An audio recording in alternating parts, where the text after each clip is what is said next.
we're discussing. And then we will kick off. We do have a quorum, so thanks for joining us and apologies for interrupting your Jackson Hole $1 million cowboy bar dinner. We're importing food to Wyoming. He's in Wyoming right now. Can you tell the man, Exporting the man food to in black? Wyoming, rather. Gray back Hey, Ryan. It's been a while. All right. Good to see you. Yeah. 2 months off. That's good. What was the verdict? Well, do you wanna vote on it for the VOCC or not? Yeah. Should probably avoid it now. Okay. We have a quorum. Am I allowed to sit and enjoy the meeting? Yes, for sure. Thank you guys for allowing me to sit in the audience. So So I, and the rigmarole was, I would like to be able to vote at BOCC. And, Mhm. and you have 3 other members, so you do have a quorum with 4, but I'm gonna sit in the audience for this meeting. And then look forward to seeing you in January. That's okay with everyone. It's not up to me, it's up to you, boss. There's two readings, so we're gonna hear this 2 more times, and I'd rather not have to recuse twice in January. we say That's sir. probably a good idea. They're cool. Yeah. So Joe is gonna chair. Oh, goodness. Yeah. You know how I run meetings. Is this yours? I think that's Patty. That is not, that's And Patty's. maybe the other Oh, was thing, Patty sitting? Patty Oh, too. Patty won't. Yeah, pink paperclip is Patty's. sorry, The spin terrific. Smart from the water. Looks like all Patty's it stuff. looks like, yeah, everybody abandoned it. like that second. Oh, it's not open, there you go, Yeah. it's for you. Okay. And we're gonna agenda. All right, let's call to order the meeting of the Pickens County Planning and Zoning Commission. Take a roll call. We have Suzanne Caskey, we have Jasmine Tiger by Zoom, and we have Jeffrey Woodruff and myself, so, or me, what's proper, grammar, look at me. But Jeffrey is going to sit out this one, so because we have a quorum of 4, right? We're good. Because we have 7, even though Jeffrey is not sitting, we still have a quorum. We can conduct business. So do we have any staff comments? Anything that's not on the agenda? I think only thing, you do have one more meeting in the year on the 17th for a growth management scoring. Great way to end the year. I can't think of anything else. Yeah, I'm DQ'd from that, so I won't be here for that. Okay, It's one of my good to know. plans. But no Joe next to that one. Dairy Queen? Do we have, are the microphones supposed to be on? or anything? No, We don't have. that No, we're anymore. not, we're not hooked up to the microphone, so we're all good. So I think that's it, Joe. I don't think I have any other. Okay, members of the public? No members of the public? Anyone on Zoom from the public wants to comment on anything that's not on the agenda? Looks like no. So let's move to the land use code text amendment for seasonal farm worker housing units. And see, we have Evan Vardy via Zoom. And I think that's it. Suzanne, are you gonna present? I'm gonna run this through, yes. Okay. Thanks, Joe. So yeah, we've been talking to Eden for quite a while. Paul Holsinger from Open Space is also on the line, as he's been in on those conversations about some of the limitations to the seasonal farm worker housing provision in the code that was adopted. Eden brought it through in 2020 to allow for some seasonal housing for farm workers. Obviously, like everything else, they need housing, and this seemed like a good way to get some at least temporary seasonal housing. So it's been used on a somewhat limited basis. The Farm Collaborative has used it out at Cozy Point.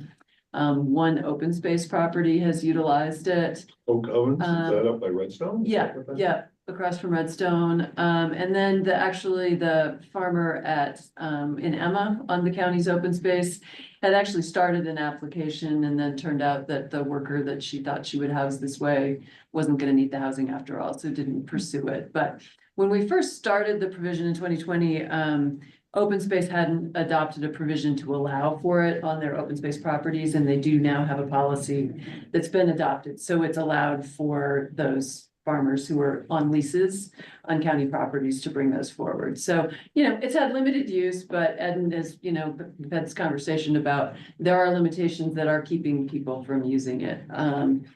So what he's proposed, I'll kind of jump to that, is to make a couple of changes. We talked a lot about, that this is still a temporary provision. It's temporary housing, the RV, that's what allows for the use of an RV or some sort of similar wheeled vehicle.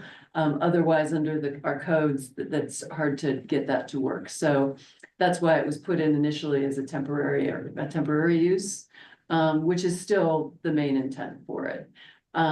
There are other options. I know in the Woody Creek letter, why aren't we just doing caretaker units? And that would be great on a property where somebody wants to do that and use that as farmer housing would be great, but it's, that's a bigger commitment to build a unit, obviously. So, again, sort of looking at this as a temporary use provision, the two things Eden was looking for were that there are some farmers who do still grow crops in the wintertime, have greenhouses, and have overwintering operations.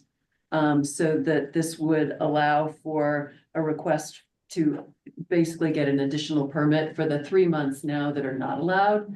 We basically say March through November, you can get a permit, and then the provision currently requires that unit be moved off site. So the two things he'd like to change are, can we keep a unit on site and shut it down and not use it, but not have to move it off site? Because that's clearly a barrier to somebody actually having a unit on the property. And the other would be if they were able to demonstrate that they have a year-round operation, could they get a separate permit for that additional 3-month period to basically, end up providing a year-round unit, but it could be different, could be different people living in it, may or may not be the same people who were there during the rest of the growing season. So that's basically the two changes. All of the other provisions would still stand, and in, going through the letter from Woody Creek, I mean, I think a lot of the issues they raise are things that we worked through pretty carefully when we adopted the original provision. When you say the Woody Creek caucus? Woody Creek, so there was a letter attached to your packet that it wasn't referenced in the memo because we got it at the last minute. It was just added to the packet, so you may have missed it. So there were a number of issues raised, but I think some of those are ones that are addressed under the existing provision. And some of those are specifically like, you still have to meet setbacks from your property line.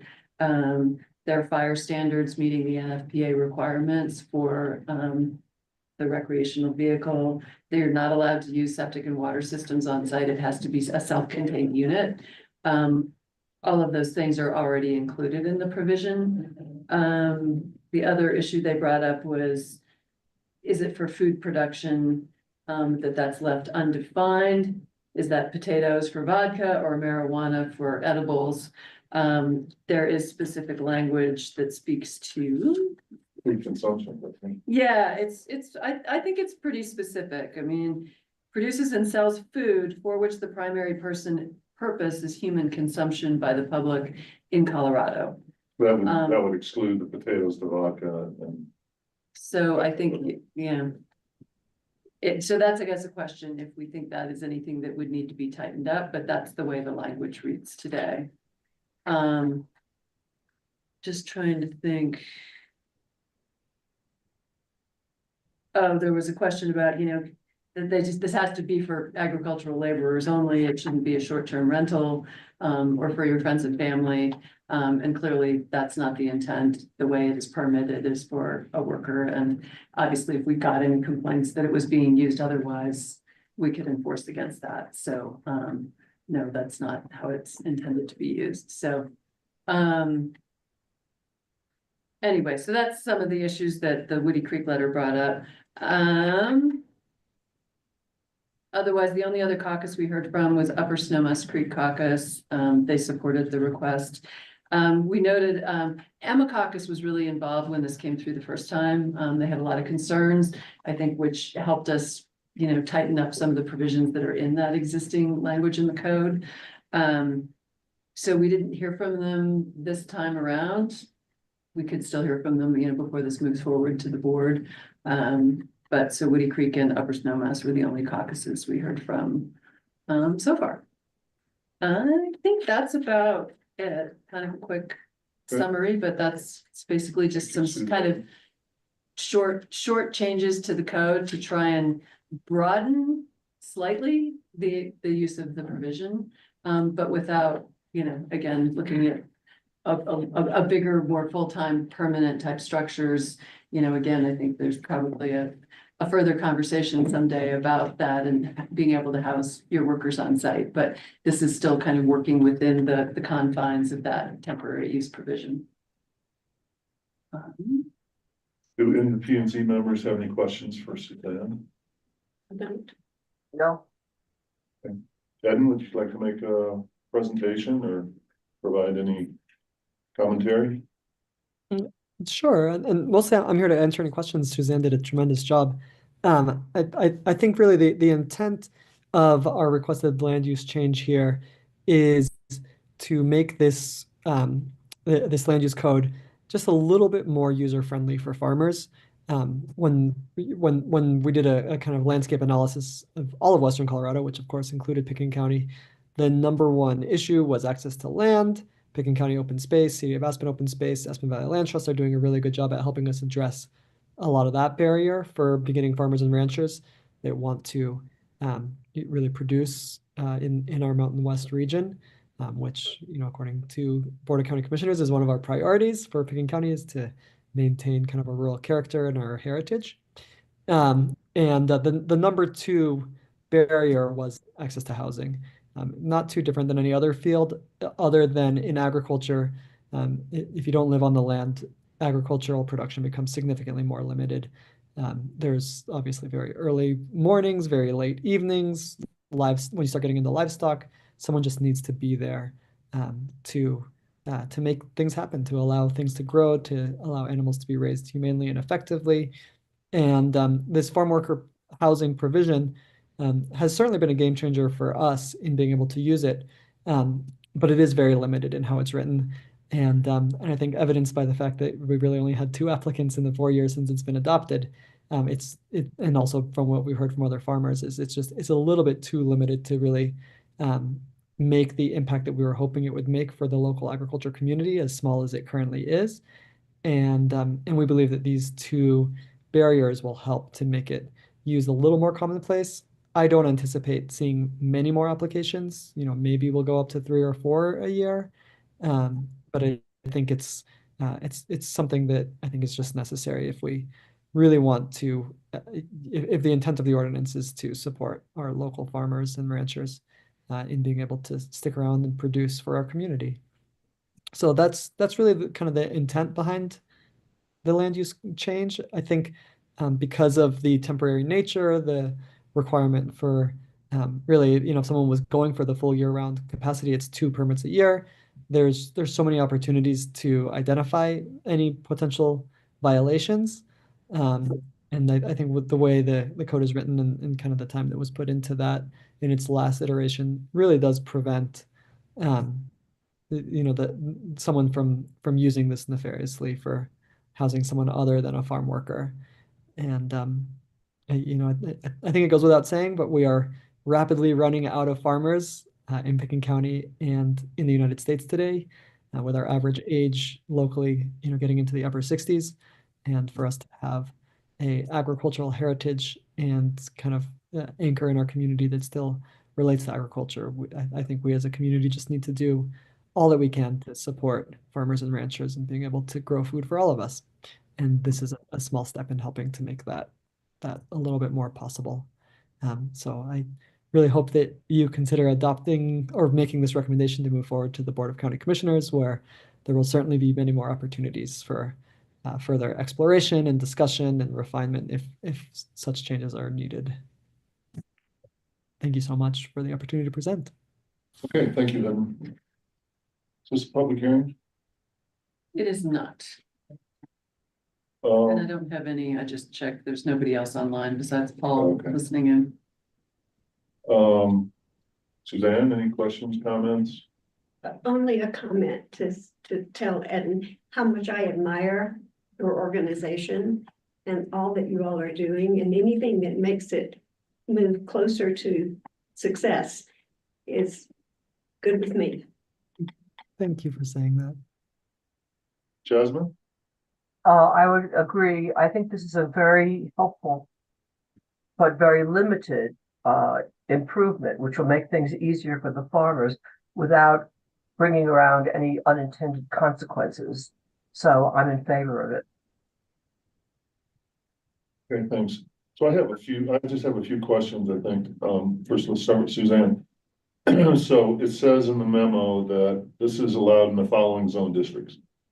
RSG. Mhm. What's RSG zone district? I suppose I should know, but Resource government, it exists in the land use code. It doesn't actually exist on the zoning map. That was created based on the recommendation of a lot of the caucus master plans, that basically public lands go into a government, zone district that would have different requirements related to that. I think to make clear that, right, that's not intended for residential development. We've never actually zoned anything. so there's no that land that's in that bucket. There is no land in RSG. Okay. And then it includes AR2, T tourist and VLP's Redstone. Right, that was that zone district for the castle properties. So what do you think about AR2? So that's minimum 2 acre lot. Right, and then there's probably lots that are smaller than 2 acres that are AR2. They're zoned AR2. Yep, there could be, I don't remember. I mean, AR2 is mostly the WAMP and There's some weird pieces up Up the the frying Crystal. pan, up the crystal. Again, what are those, any of those? Surely there's a couple More than substandard 2 size acres. zones somewhere. Yeah, there Or could be some parcels. substandard size ones. But actually, the provision only allows for it if you have a minimum of 5 acres, so I guess there see. could be Okay. an AR2. I missed that. I assume there was maybe some logic at the time that we included it, because there were some properties in AR2 that had more than the 5 acres. That could be a big Okay, assumption, but yeah, I was just concerned because I know there's a small property down on Lower River Road where they had Mm, the recreational vehicle that looked like a house. mhm. And I think there were some back and forth on whether that could stay, and it had to be 30 days, it had to go, and they were like Oh, trying yeah, to yeah, get yeah, it on the to river. stay. So yeah, I just want to make sure somebody couldn't use this to say, hey, I have my carrot garden here, and so there's my RV, and so I can stay for 9 months of the year or whatever. And then tourist. Any thoughts on why tourist zone district is in there? Again, there are only a couple of those, but like one is actually the Avalanche Ranch property, Hmm. which does actually have some agricultural activity on it. Can't think what else might be zoned to. And then, let's see what, not much. Couple questions for you, Ed, and then they're not really related to this application, but I'm just curious, so we have, Tom, what's Tom's last name? He used to own that originally, and then he donated it to the city and it became open space. Tom, anyway, years Cozy back. Point? Yeah, Cozy Point. The Cozy Point property. Okay. Yeah. But in any event, we have like the horse facility there, Mhm. right? And that's separate from the farm collective, right? That's correct. Then we have the pyramids that are there, right? So if you've ever driven by there, there's huge piles of topsoil, there's piles of spoils. I know there was a lot of work on I guess at Brush Creek as it comes through there. There was a bunch of site work, and it seems like a bunch of, you got those sifters where they sift the stuff. And then you've got some rock and stuff that ends up getting pushed off to the backside.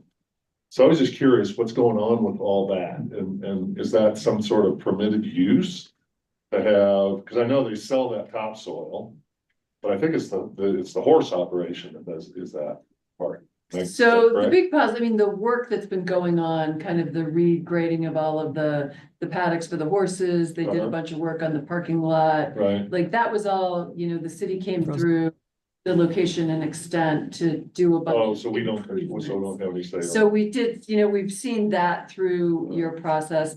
Same with, you know, Eden came through that location and extent for right now building the new education building for the Farm Collaborative out there. In terms of the big pile, I would say I don't fully know the nature of that. We have had conversations with the city about, I mean, I would say It kind of technically that shouldn't be. Looks kind of bad. And it shouldn't be a commercial activity. I mean, if it's related to the ranch and they move dirt and then they move dirt, you know, if they're somehow using it related to ranch operations, I would say. Seems like it's been there for a kind of couple of years. It's been there, yeah. Yeah. So I don't really have a good answer for you on that one. But then, right, I think your thought that it shouldn't be used as commercially or just be a big pile of dirt hanging out there for whatever other city projects there may be. But I guess we don't have much say about it because it's it's the city and the city can do what they want. Right, other than location and extent, we don't really have purview on that.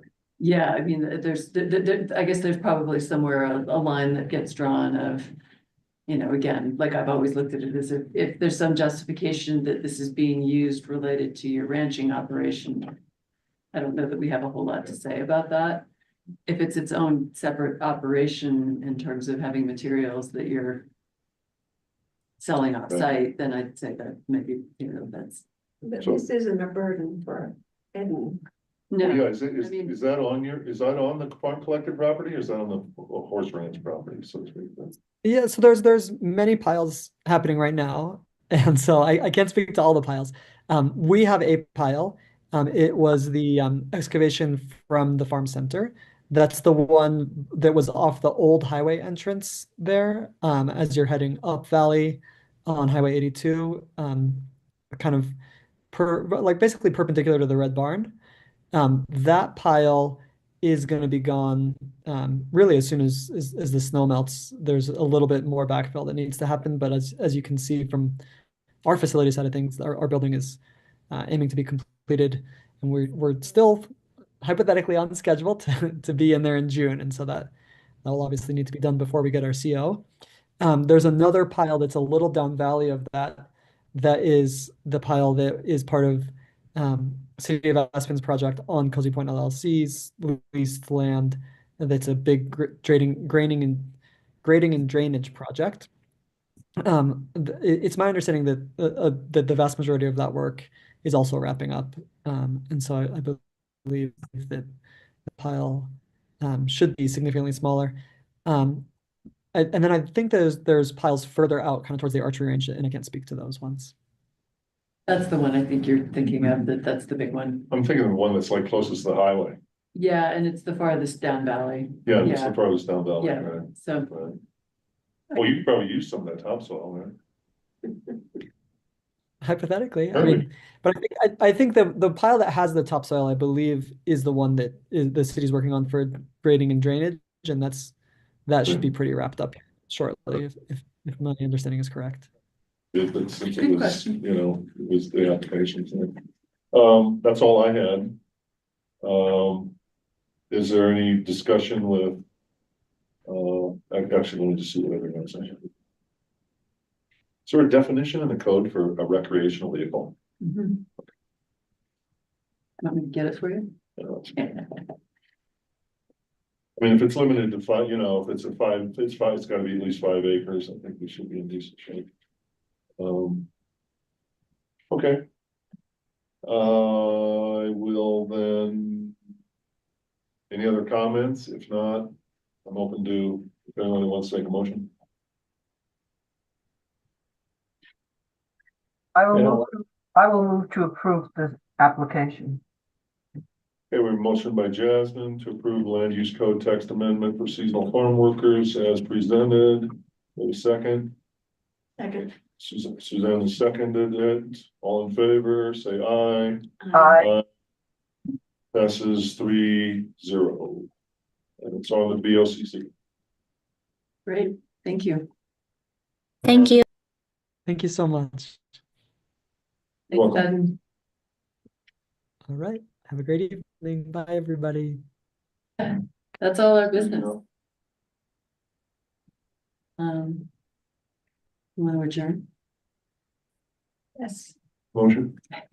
We need motion to move adjourn, yes. Or do we just all get up and leave? I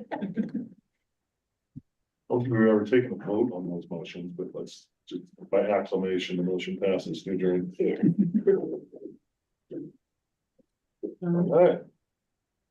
Great. Great. Okay, Easy enough, and I see, just off topic here, that our night sky ordinance is moving forward. yes, So the public notice in the paper. going to the board on first reading on the 18th. Got pushed back a bit with all of their other busyness on their board agendas, but, yeah. What's been the general reaction to that? I think it's been pretty positive. Yeah, I'd say pretty positive. I feel like, Larissa's worked really hard to do a lot of outreach. To, I mean. To people, people in the business and all the caucuses and, has really taken all the feedback and tried to, incorporate what we can in the code and, so no, I think it's, We'll just have to depend on getting another staff person to enforce it all, right? we are budgeted We're gonna for, hand out flashlights. Oh, wait, we had that discussion. You we got are a flashlight on budgeted your for, phone, Jeffrey. yeah, we're budgeted for Or a you get one of second those code minor enforcement felons. officer in 2025. When if that